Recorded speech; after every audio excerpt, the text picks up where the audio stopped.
La Croatie est devenue le 28e État membre de l'Union européenne.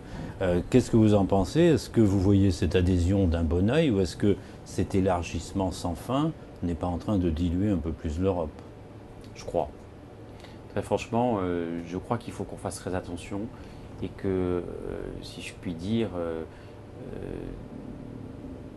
qu'il faille qu'on gère le stock avant de revoir le flux. Et que si vous pensez que, en tout cas si vous me posiez la question de savoir s'il fallait que la Turquie, par exemple, entre dans l'Union européenne, je vous dis non.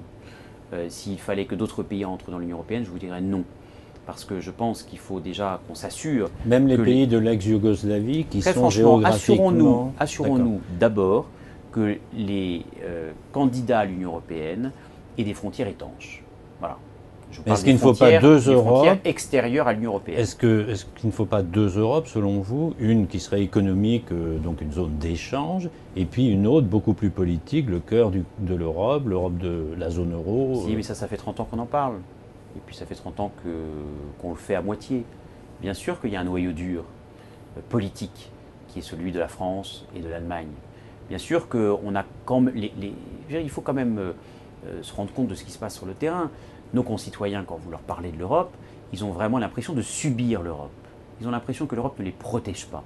Donc là aussi, c'est comme pour l'extrême droite. Soit on fait semblant de ne pas avoir vu, et puis on continue, on élargit l'Union européenne sans se soucier de l'étanchéité des frontières extérieures, sans se rendre compte qu'il existe des pilotes quand même dans l'avion européen, que sont la France et l'Allemagne, ou alors on continue, en veux-tu, en voilà, sans donner de crédit, parce que moi je crois à l'Europe, mais je ne crois pas à n'importe quelle Europe. Et je pense que l'Europe n'est pas un idéal fumeux. L'Europe, c'est une réalité concrète. Mais si vous voulez que cette réalité concrète corresponde aux besoins de protection de nos concitoyens, je ne dis pas protectionnisme, je dis protection.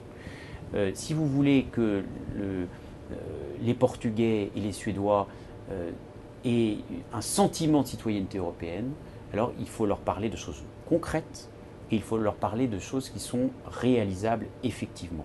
Parce que si vous parlez en l'air, si vous parlez technique et pas politique, dans ces cas-là, il ne faut pas s'étonner qu'il y ait un rejet de l'Europe. Et d'ailleurs, vous le savez, nous avons l'année prochaine les élections européennes. Vous savez que l'extrême droite peut devenir à cette occasion la première force politique de notre pays. Vous allez vous y engager dans ces élections? Est-ce que vous serez candidat aux européennes? Non, enfin moi c'est pas la question n'est pas de savoir si moi je serai candidat ou pas. Ce n'est pas à moi de décider. La question c'est qu'on s'engagera dans le combat sur la politique européenne. Encore une fois, je ne suis pas là pour... si je suis candidat, je m'investis. Si je ne suis pas candidat, je ne m'investis pas. Nous portons le premier mouvement de l'UMP. La droite forte organisera une convention sur l'Europe à l'automne. Elle aura des choses à dire. Elle aura des choses à dire fortes pour une Europe, certes européenne, mais une Europe beaucoup plus protectrice et beaucoup plus politique.